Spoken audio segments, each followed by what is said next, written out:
For the past few years, Ricky Gervais, Stephen Merchant, and Carl Pilkington have been meeting regularly for a series of pointless conversations. This is one of them. Testing. Is that all right? Hello and welcome to the Ricky Gervais Show with me, Ricky Gervais, Stephen Merchant. Hello. And the little round-headed buffoon that is Carl Pilkington. All right.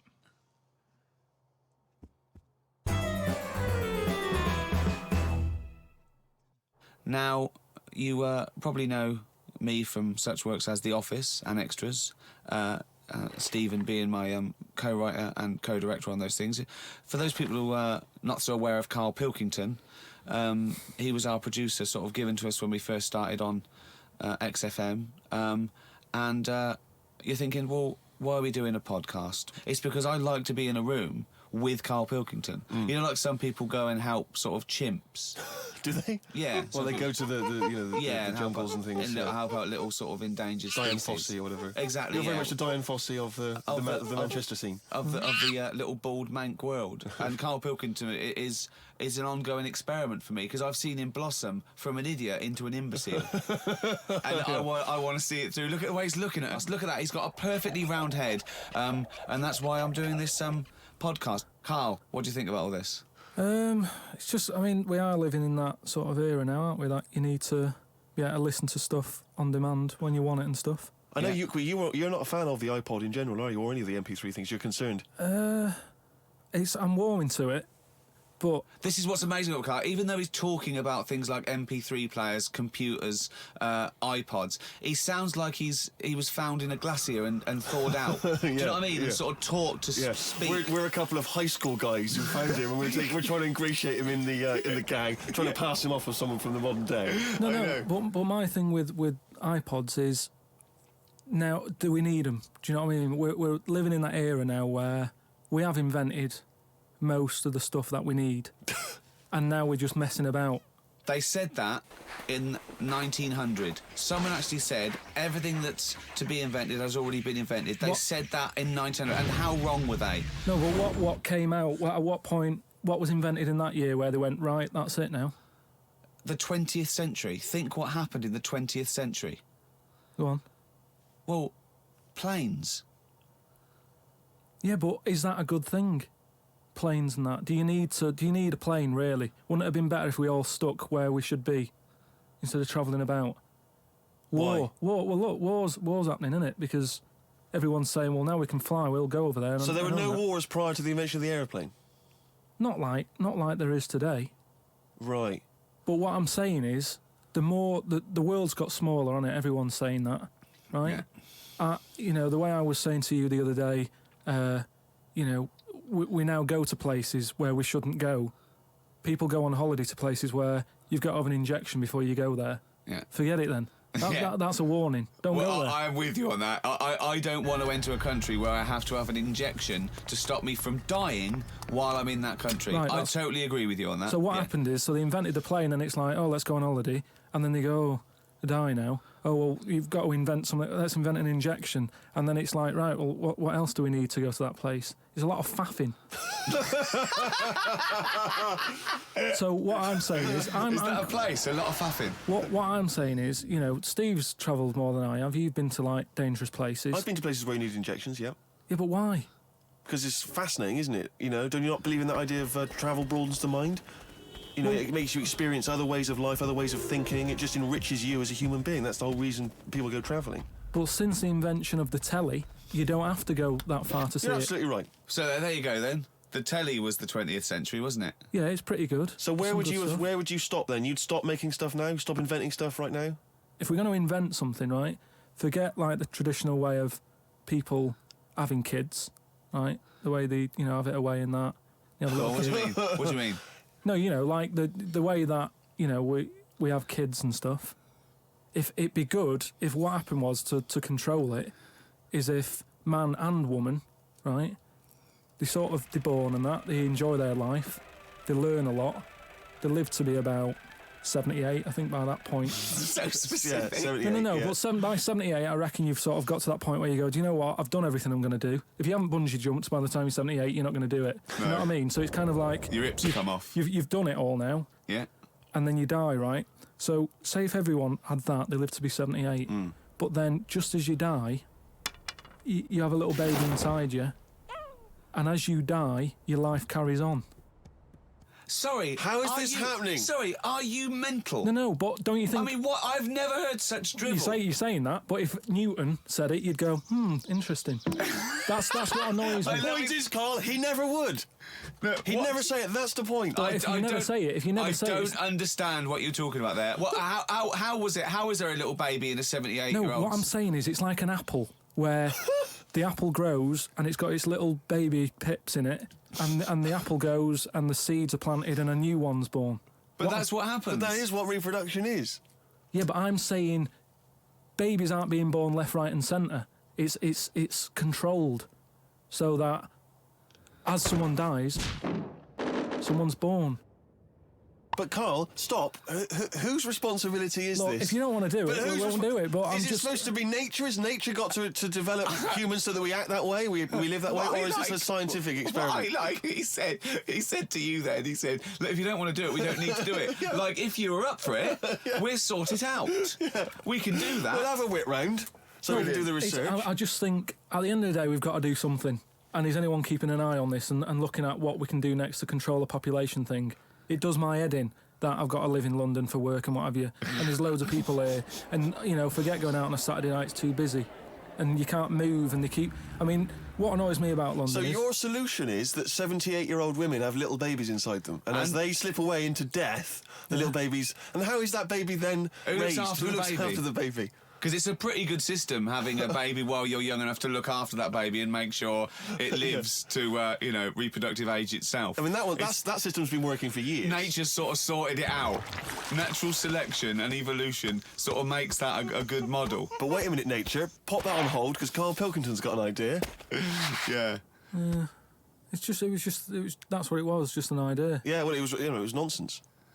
But thank you for it. The worst I mean, it was the ramblings of someone you'd find by themselves in a hospital eating flies.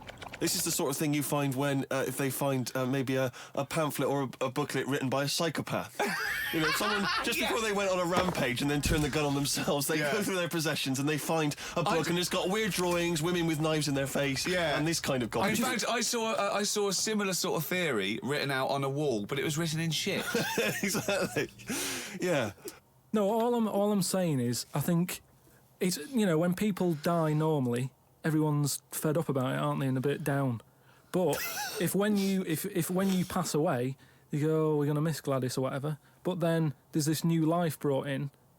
It's almost like a bad news, good But news. you're talking about it like someone could pick this idea up and run with it. Like you've given them enough information to do it. How is this possible? Where does she get the baby from? Why does it grow? Why grow it in Gladys's belly? Why not have it in a drawer? But what I'm saying is- ready to go, just add water. I mean... Who looks after son of Gladys? There is no theory here. It's the ramblings of a madman. What I'm saying is, though, the body's always changing, innit? From caveman to now, or whatever. In some cases. And they're always finding out more and more. Like I read the other day about how they're saying, do you know, like they say, people have six senses? Yeah. There's loads more than that. Right, and there's this one... I say, show me that you've got one. No, right, and there's this one that's knocking about. Go on. That what it is. Say if I'm in a pub, right, and I'm just doing a crossword or whatever, Unlikely, but go on. and there's some woman who's walked in, right, and she's staring at me. Yeah. I know she's looking at me, and I look up and I look round. She's looking at me, Right. and they're saying that's a new sense that they found out from, like, doing tests and what have you. Yeah, it's rubbish. And they're saying okay. that's been around since like man and dinosaur was knocking about. They've stopped. No, they've pursuing- explained I it. think it's safe to assume that, that with your perfectly round head, people are always stopping and No, looking. but they explained You it. just know that there's probably going to be someone there if you look They right. said it's from the time when, like, caveman was, like, wandering about, and he'd go, hang on a minute. and he'd look round, there's a dinosaur there or whatever, and he'd leg it. This is nonsense. One. Not- I hate it when people use the term when caveman was wandering round. Caveman and dinosaurs. Oh, they used to live together. Yeah. Oh, that's the same era. Yeah. What have you been watching? Raquel Welch. What do you mean? Well, what do you mean caveman wandering, knocking around with a dinosaur? You know the Flintstones is only partly based on fact. Dinosaurs and man did not coexist. The dinosaurs had long gone before man arrived. Extinct. Kaput. You don't believe us? What, you don't believe because you've seen... Because you saw that film where they took pictures of lizards and magnified them and put them next to men in film so they looked like they were fighting. Yeah. No, but why couldn't that have happened? What is the film with Raquel Welch? A Million Years BC. A Million Years BC or A something. Million Years BC. Brilliant. Yeah. Yeah. No, but She had a sort of woolly mammoth bikini. Fact. But why wasn't the dinosaurs back then just like how we have dogs now, in a way? He's watching the Flintstones. He's watching the Flintstones. He's thinking of the Flintstones. Yeah. That's what he's when thinking. When he puts out the saber-toothed tiger and then Dido And he mixes his concrete in a pelican. Yeah. I just think that there must have been a crossover point. Why? Why did you say that? Why do you think there must have been There a crossover must have point? been. Because if nothing was knocking about at any point, how did anything carry on? I know. Exactly. Why didn't Hitler meet Nero? It's weird, isn't it? There must have been a crossover. They must have met somewhere.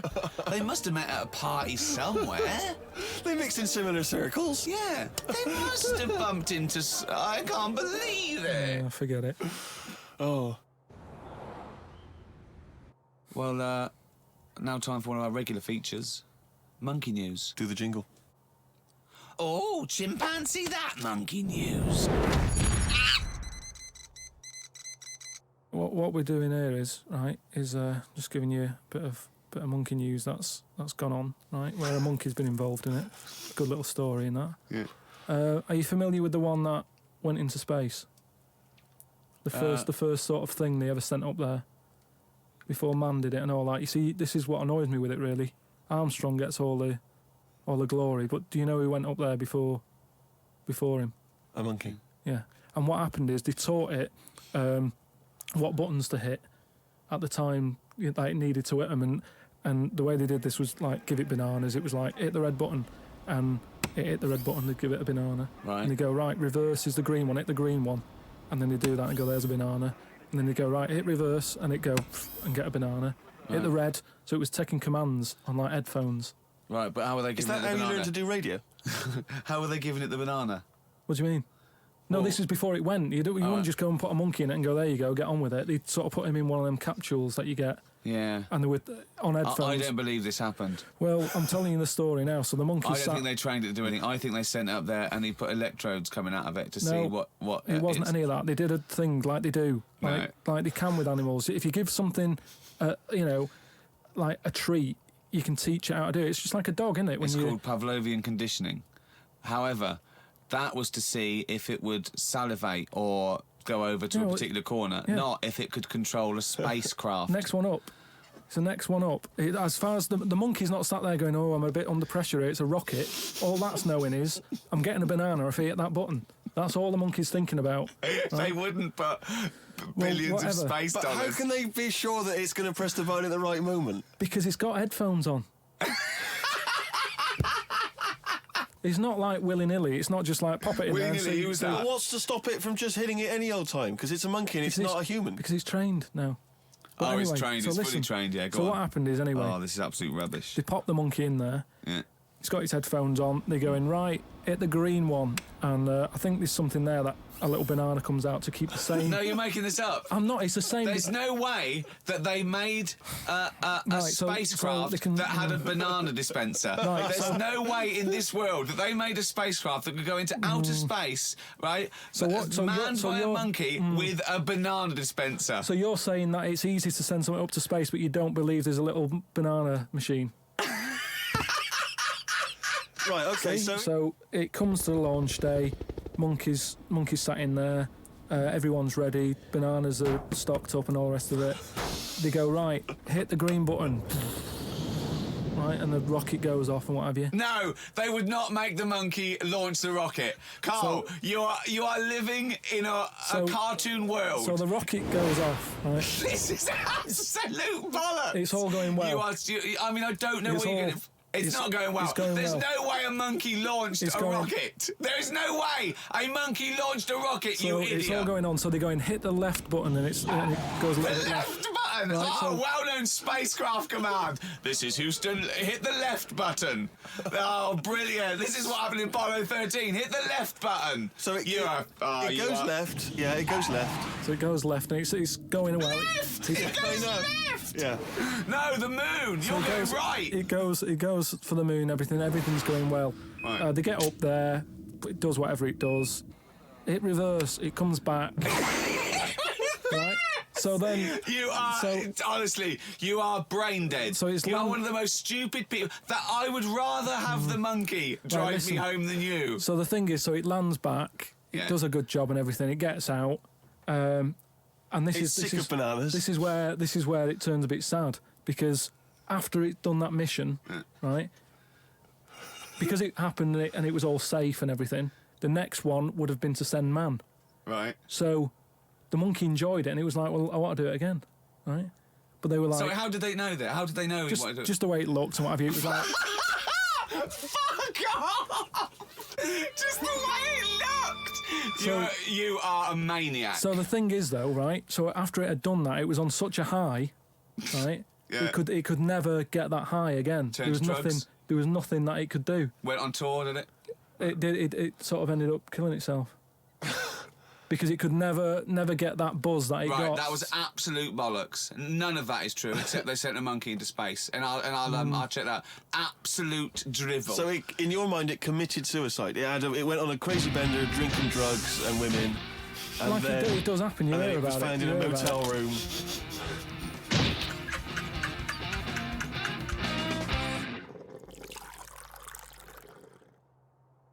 I met Derek Okora the other week, Oh, yeah. right?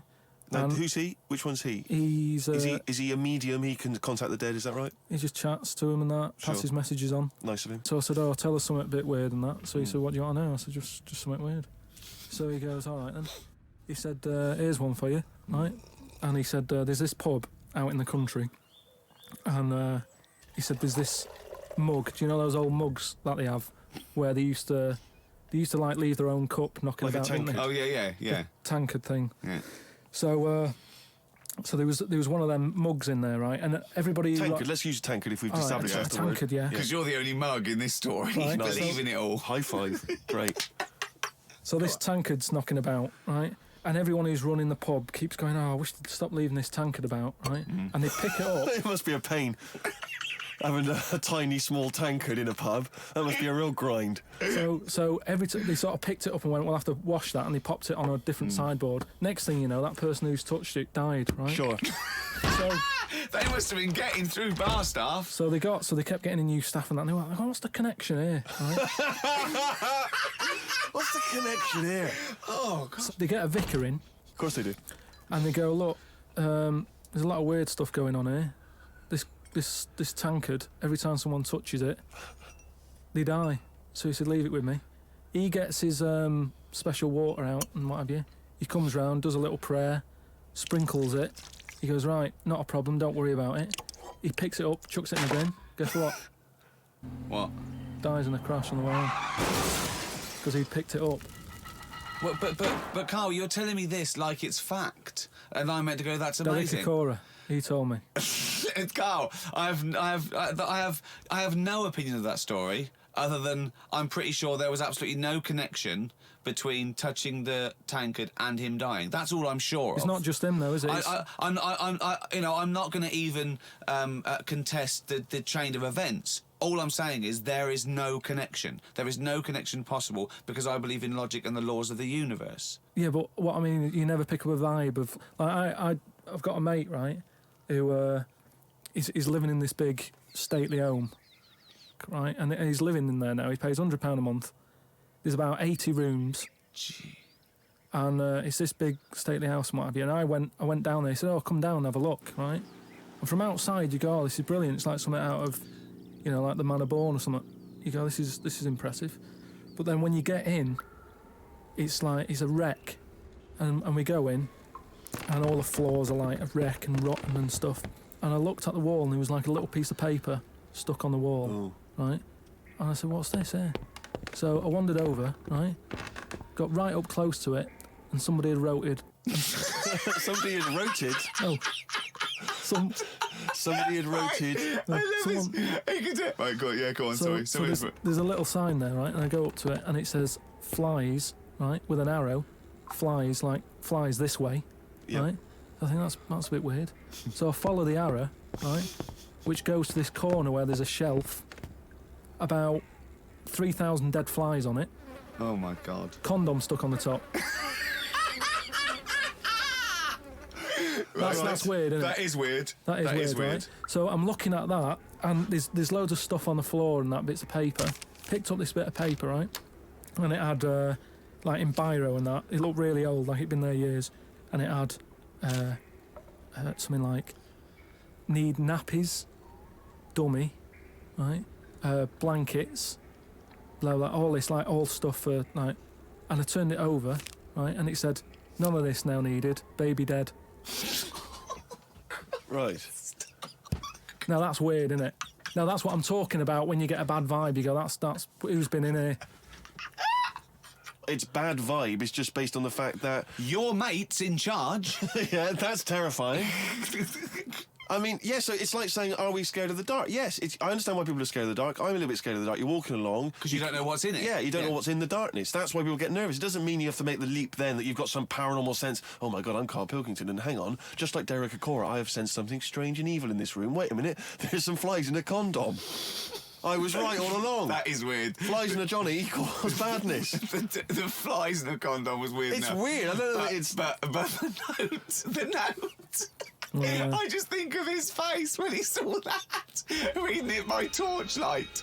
You must have been terrified. It's a bit odd, isn't it?